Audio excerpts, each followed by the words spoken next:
It has been a tumultuous road for the Warriors of Chaos. On the ugly end of one of the biggest controversies in Total War history, we saw a massive wave of community backlash when they were first announced in 2015.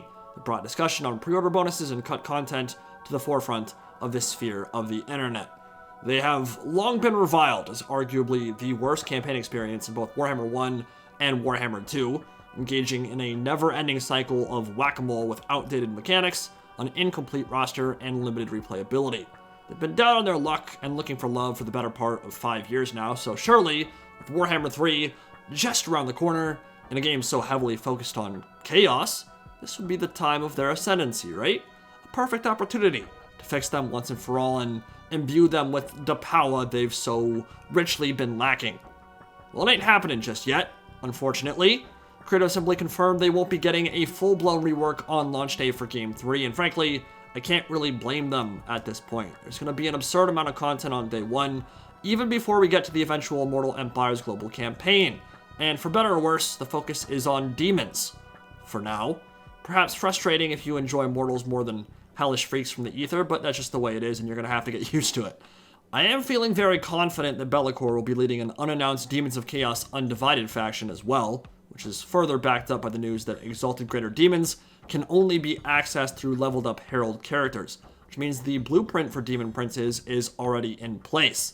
Yes, Be'lakor will be leading Demons Undivided, and not be added to the Warriors, where he would seriously be stepping on Archaon's toes as the Ever-Chosen. He'll need his own unique faction to lead, and Demons Undivided is the logical step for CA to take there.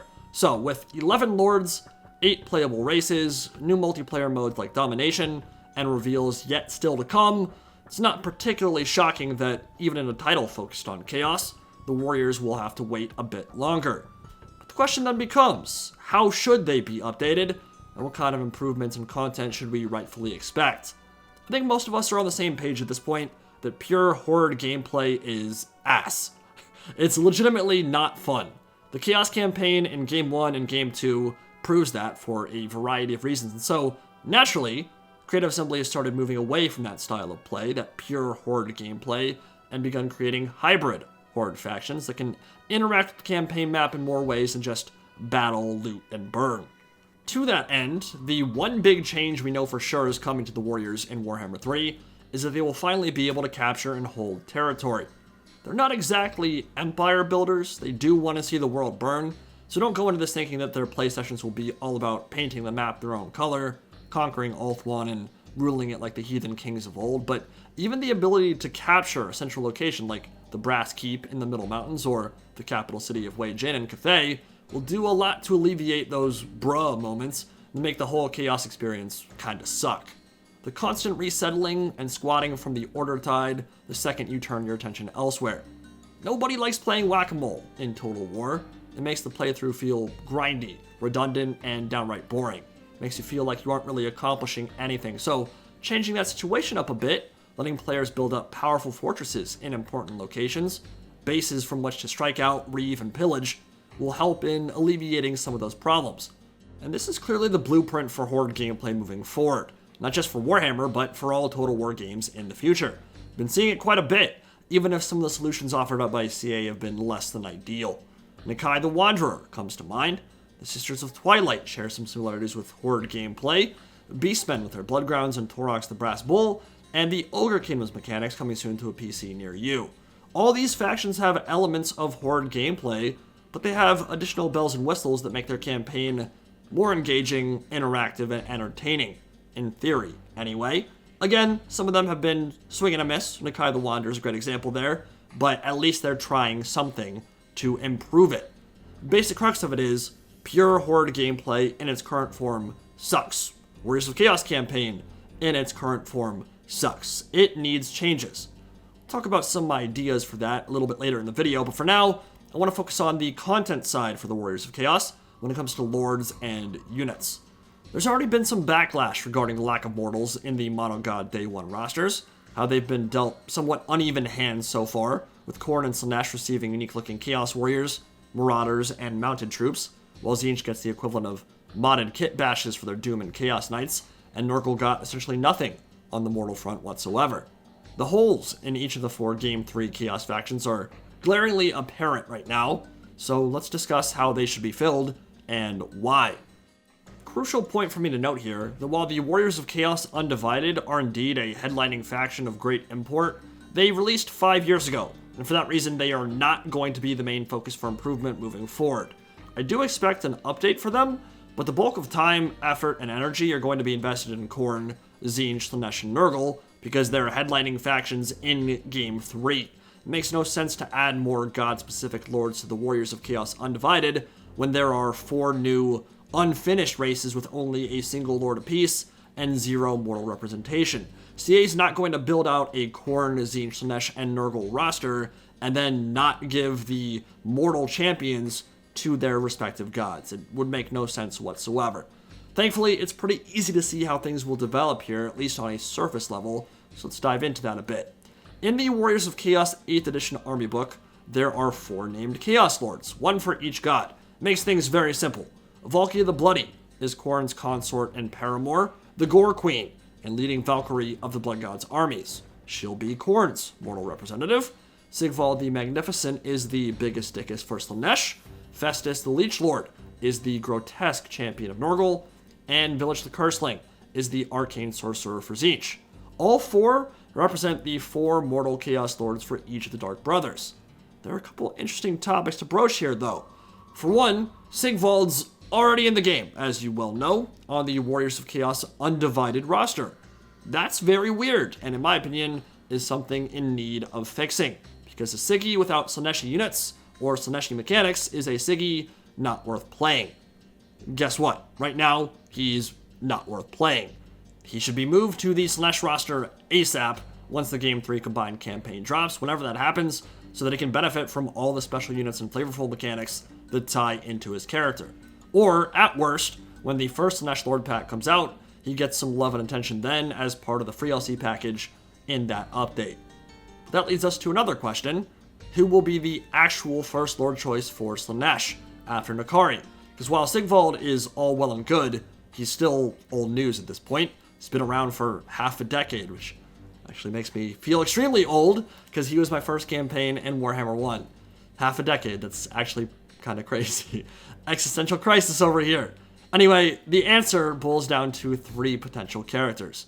Dakala the Denied One, Azazel, Prince of Damnation, and Steerkar, Lieutenant of Archaon. Strikar, Steerkar, I don't really care how you pronounce it, it's a made-up word. Get over it. So Dakala is a tormented snake lady who was once the beautiful daughter of an elven noble who actually fought side by side with Anarion the Defender. So we're talking old elven bloodline all the way back in almost prehistory era. Her family was pursued by a demon prince who had the hots for her, and he promised to leave them alone if they'd hand her over, which they did. Pissed off at this obvious betrayal, she became a willing spouse and servant of Slaanesh, growing in power and mutation until she became a Chaos Lord in her own right. But she can never assume the mantle of Demon Princess while her husband exists. Steerkar is a mind-melded champion of the Dark Prince who merged consciousness with the Slaaneshi demon and rose to become leader of his tribe and warlord of one of Archaon's armies during his Storm of Chaos invasion. And he rides a boob snake into battle, which is pretty cool. We don't have boob snakes yet. I want them. They're pretty awesome. Well, finally, Azazel, Prince of Damnation, is a character who's been around since the time of Sigmar Heldenhammer, so 2,500 years or so before the current timeline, and his brother was killed in battle under Sigmar's care. He swore vengeance, and for 6 long years, he pretended to be Sigmar's best friend, almost truly becoming his best friend, until at long last he played his hand, unleashed his treachery, and almost killed Sigmar with a poisoned sword before escaping into the Chaos Wastes, where he rose to become a demon prince of Slaanesh. Now, of these 3 characters, my personal vote would go to Azazel, because he embodies the fallen angel better than any other character in the setting, besides maybe Be'lakor, and his model would be freaking sick brought into the modern era. But Dakala is a snake-like beast with 6 arms and 6 swords. Steerkar rides a boob snake with a dope-ass set of Slaaneshi Chaos armor. Azazel has porcelain skin, angelic wings, and combines all the terror and beauty in one nasty world-beating package. So really, I think any one of these 3 characters would be a great start for a Dark Prince Lord pack.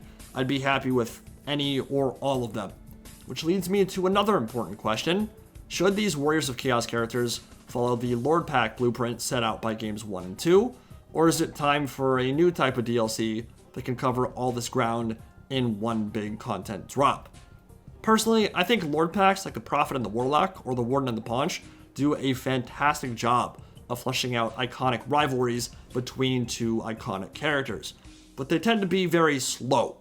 One of the biggest criticisms of CA's approach in Game 2 is that there are these 5-6 month gaps between Lord Packs, and only 1 or 2 races can hope to get addressed in those updates, and never are they fully addressed in those updates. It'll just be one section of the roster. That'll be a problem in Game 3, where there are likely 6 Chaos factions alone. I'm not sure we want a situation where it takes a year and a half, 2 full years, to flesh out the mortal side of each of these rosters. Because these are just the initial characters, right? There are still dozens waiting on the wings like Arbal the Undefeated, Tamarkan the Maggot Lord, the Glotkin, Egram von Horseman, Echoed Hellbrast, and so on. That's just Warriors of Chaos characters, not even talking about the named Heralds and other greater demons. So the way around that slowness is to tackle it all in one fell swoop. Update everything Warriors of Chaos related all at once. Get it done and over with. All 4 Chaos Gods up to speed with their mortal champions, missing units, everything all in one pack. Then tack on the free stuff as part of the content drop and call it a day. I think that is the most logical, cleanest, and quickest way to handle this. Now when I say everything, I don't mean literally everything. That would be impossible, obviously. We'd be talking about a very expensive DLC that would run closer to the price of a full game.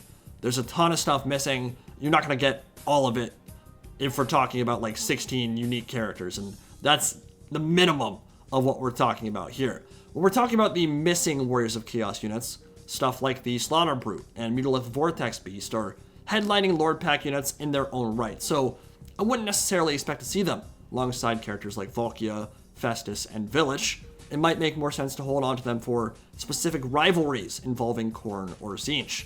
Maybe we could fit some more Shrines, Chimeras, or Chaos Ogres in there too, depending on what else is getting added, but really, the design overhaul for the Warriors should take top priority, meaning Marked Chosen, Marked Chaos Warriors, Marked Chaos Knights, and the visual and battle identity that separates each of them from each other. I guess the question here is, would you guys be willing to pay for a DLC like that one? T'Challa, Festus, Village or Egram, Valkia, and the true Chaos Warrior visual overhaul, where Nurgle Chosen would look putrid and wield Plague Scythes, where Khorne Chaos Knights would dual wield and have Berserker crests on their helms, where Tzeentch Chaos Warriors would unleash bound spells, and Slaanesh Chosen would have all the traits and visual style that makes them distinct from the other Dark Brothers. Would you pay for that, even if you felt some of that work should have already been done for launch day, and that we shouldn't have gotten Kit Bash Doom Knights, for example? I don't know, I mean, it's kind of hard to argue with the value proposition there. If you like Total War Warhammer, you would absolutely get your money's worth out of a lineup like that one, but there's also the potential frustration that stems from having to pay extra when you already paid extra for Chaos content with a pre-order bonus and 2 separate games. There does come a point where stacking that up on top of each other gets annoying, and for some people, that line has already been crossed.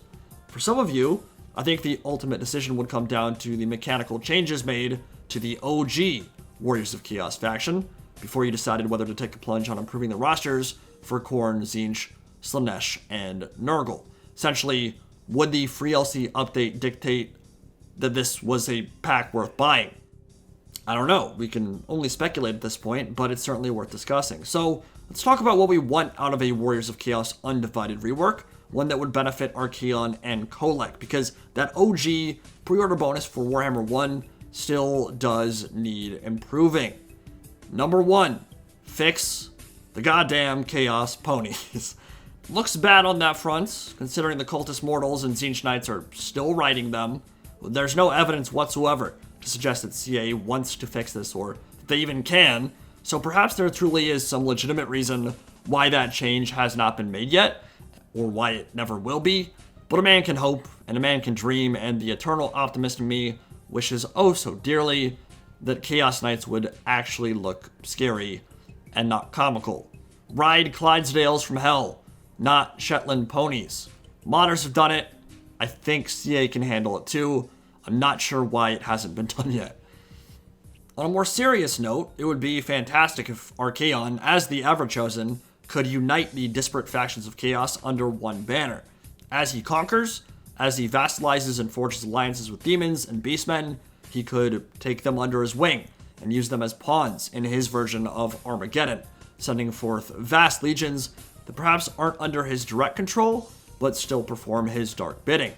What this means is improved diplomacy for the Warriors of Chaos, where vassals, allies, and tributaries truly mean something, where they aren't just useless pieces of crap who never do anything but backstab you the moment it becomes convenient. And on very hard, legendary, it's almost always convenient for the AI to do so. We need some of that X-nade out of the game. It gets really annoying to deal with, feels unfluffy. You're not going to betray the Ever-Chosen when he has already consolidated his power. It would be nice to be able to use the AI as pawns in your armies. I'd also like to see internal rivalries develop between Archaon and Be'lakor, for instance, where they vie for the mantle of leadership, and the winner of their conflict gets huge bonuses to their military, infrastructure, and standing with other Chaos factions. It should not be easy to get the ball rolling with Chaos, but once you've consolidated your position, established strongholds at important areas on the frontier, buffed up your citadels, and unified the armies of Chaos, there should be no other faction in the setting capable of doing what Archaon, Kholek, or Be'lakor can. They are quite literally world enders. A consolidated, unified Chaos should be terrifying, whether it's under control of the player or whether it's under control of the AI. Obviously, the missing units from their 8th edition army book, like Skullcrushers, Hellstriders, Chimera, and the Chaos War Shrine should make it in the game as well, though I'm a bit more perplexed on whether they should have marked Chaos Lords and Sorcerers with the Lords of Nurgle, Tzeentch, and Slaanesh, or if all that marked content should be kept solely to the mono gods. I can honestly see good arguments for both ways. On a similar note, a Pantheon of the Gods system, kind of like what we got for Norska, that lets players choose a path to go down, that perhaps lets them pull from more of the marked mortals as you dedicate yourself further in the worship of a particular deity, would certainly not be amiss, be very fluffy for Chaos Undivided, and some visual upgrades to older models that are showing their age in terms of graphical fidelity and detail, like Dorgar's Teeth of the Apocalypse, who looks like ass right now. And I'm not talking about his size. Yes, his size should change, but his visuals, his textures, all that quality, way, way inferior to much of the work we've seen in Game 3. Some of that should be brought up to speed, if possible, when possible, and I think Ever-Chosen should probably be one of those priorities. Or Kholek, who's perhaps a bit too small, would certainly benefit the roster as well. Overall, I'm going to be very curious to see if the Capture Stronghold mechanic, new to the Warriors of Chaos, will benefit their campaign in any noticeable way. I think it will. I think it'll actually have a pretty big impact on their entertainment value, but that's really just the start, and there's potentially years worth of content here to be added, just to Chaos alone. It's a bit of a behemoth we're working with here, my friends, so strap in, hold on to your butts, it's gonna be a wild ride. Let me know what you want to see for the Warriors of Chaos in the near future, and I'll see you all in the next video. Happy New Year's, Motherlickers.